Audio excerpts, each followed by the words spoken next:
I didn't think much of it when the Volvo C40 Recharge popped up on the EV Pulse vehicle schedule, but man, I should have been a lot more excited because this little coupe-like crossover is far better than I ever anticipated.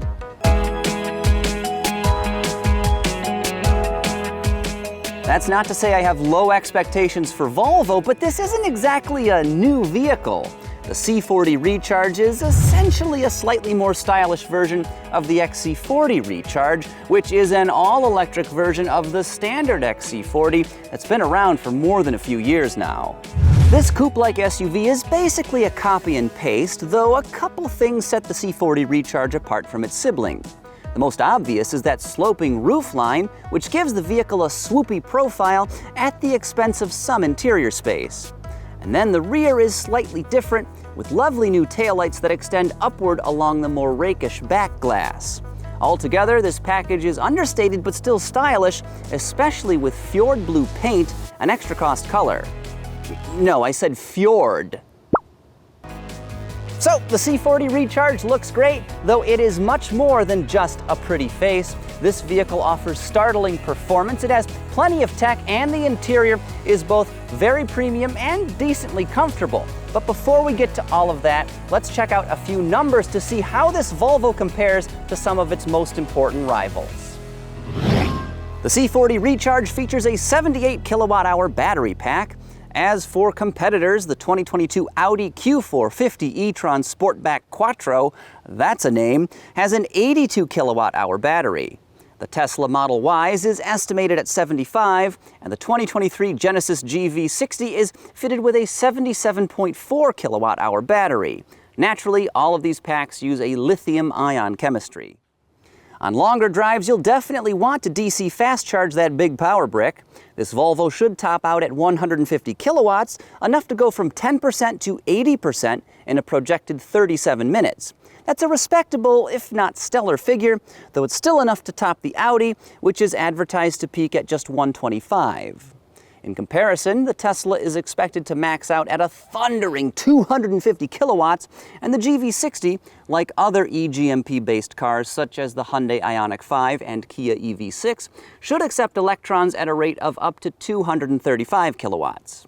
As for range between those top-ups, the Volvo is rated at an EPA-estimated 226 miles, which isn't that great. In comparison, the Audi should be able to go 241 miles between charges. The Tesla gets as much as 330 in long-range trim with 19-inch wheels, but with 20s, expect 318 or 303 if you get the performance model. As for that Genesis, the base advanced trim can go 248 miles between charges, though the performance grade is rated at just 235.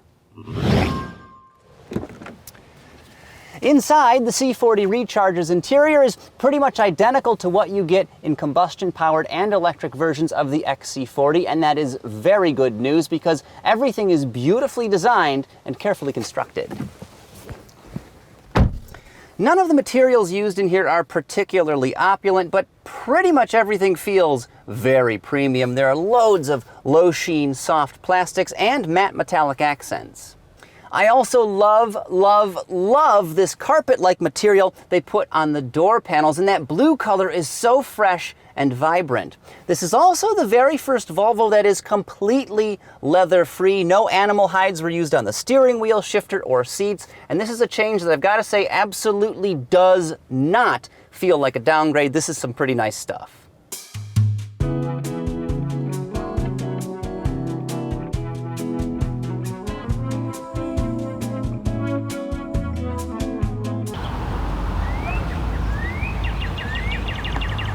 Don't shoot, listen, put the camera down. I'm just having a sandwich, okay? You think I'm sharing my sandwich with you? Just get up.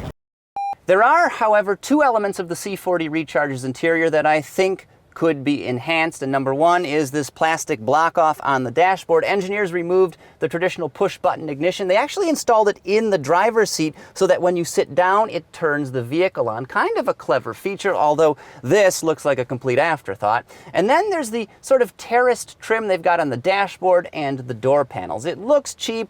The backlighting at night is kind of cheesy, and personally, I would much rather have aluminum or bamboo or reclaimed barnwood, something else. But anyway, let's talk about passenger comfort. These front buckets are very firm, but commensurately comfortable. They also power adjust in 8 different directions, plus they have 4-way lumbar and manual extending lower bolsters, a feature I always appreciate. The C40 Recharge's back seat has generous legroom, though not surprisingly, headroom is a little tight because of that sloping roofline. The outboard positions are heated, though unfortunately the split backrest is very upright and does not adjust. How did I get back here? Ben, you left me in the B-roll again.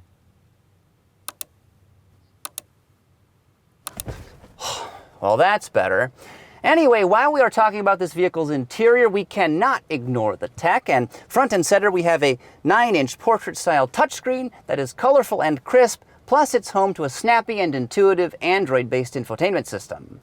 As such, this includes a host of Google services, from the Google Assistant to the Google Play Store to Google Maps, which is super responsive, very intuitive, and always up to date, which is exactly what you want in a car.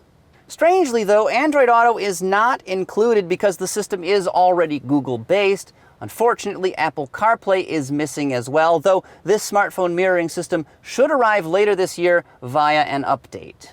Ahead of the driver is a 12.3-inch digital instrument cluster, and it looks nice, though it's not very customizable, only offering 2 different views. There's Navi, which shows an immersive map, and then Calm, which sort of gets rid of everything and leaves a blank screen, though arrows will pop up for turn-by-turn directions if you have a destination set in the navigation system. And this sort of blank screen is very similar to what we experienced when reviewing the Lincoln Corsair Grand Touring Hybrid not long ago, and we really didn't care for it there either. So overall, Volvo's done a great job with the C40 Recharge's interior, though I do think the new Genesis GV60's cabin is just a little bit nicer and a lot more interesting. Still, this absolutely shames Tesla, and it might even be better than what Audi is doing these days. But let's put this machine in motion and see how it performs. Whoops, forgot there's no start button. We're ready to go, I guess.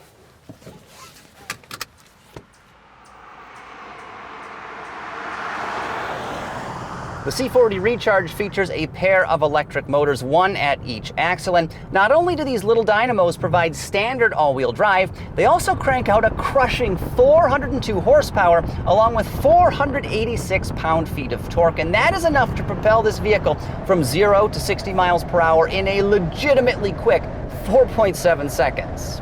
From stoplight to stoplight, you can annihilate sports cars in this thing if you want to, and it's like, sorry, bud, you just got your doors blown off by an innocuous-looking little Swedish crossover.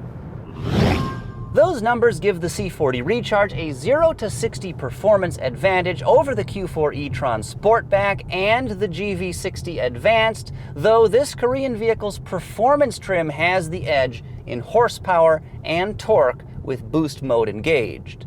The C40 Recharge should also be a whisker quicker than a 2022 Model Y long range rolling on 19s. And please note, these output figures are only estimates since Tesla doesn't publish official figures, because f*** you. Naturally, the Model Y performance is a lot quicker.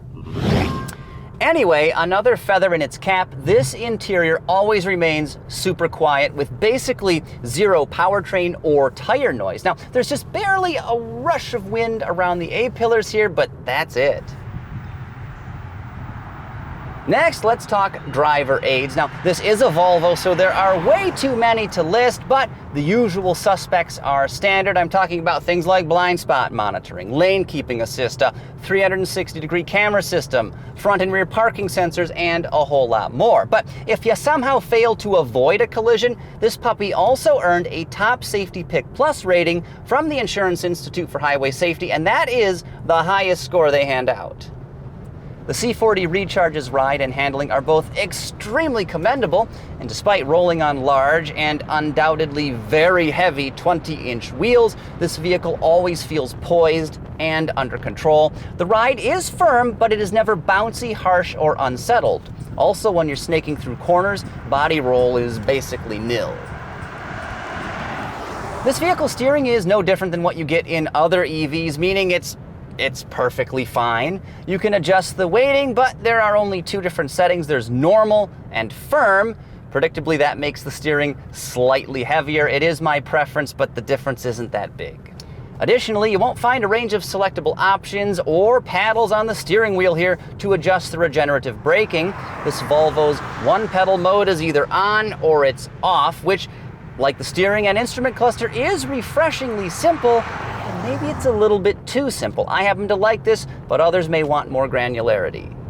In fact, which do you prefer, having a whole bunch of different settings or just a couple? Well, leave a comment down below because I would be fascinated to see what you guys have to say.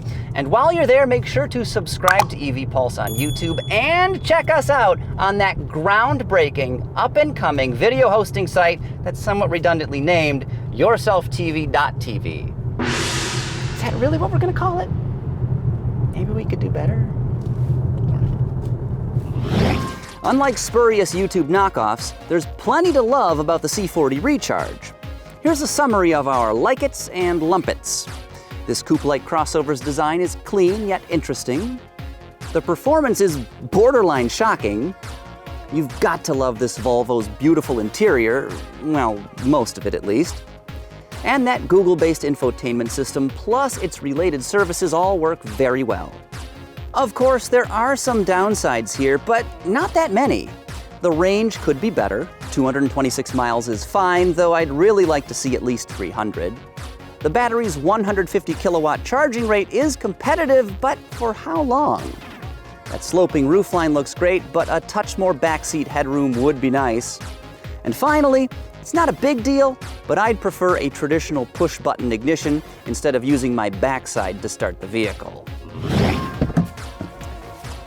If you're shopping for a premium electric vehicle, there aren't too many options available today, though a throng is on the way. If you want something right now, consider the Volvo C40 Recharge because it is quick, comfortable, and oh so classy. But even better than all of that, this coupe-like crossover is surprisingly affordable.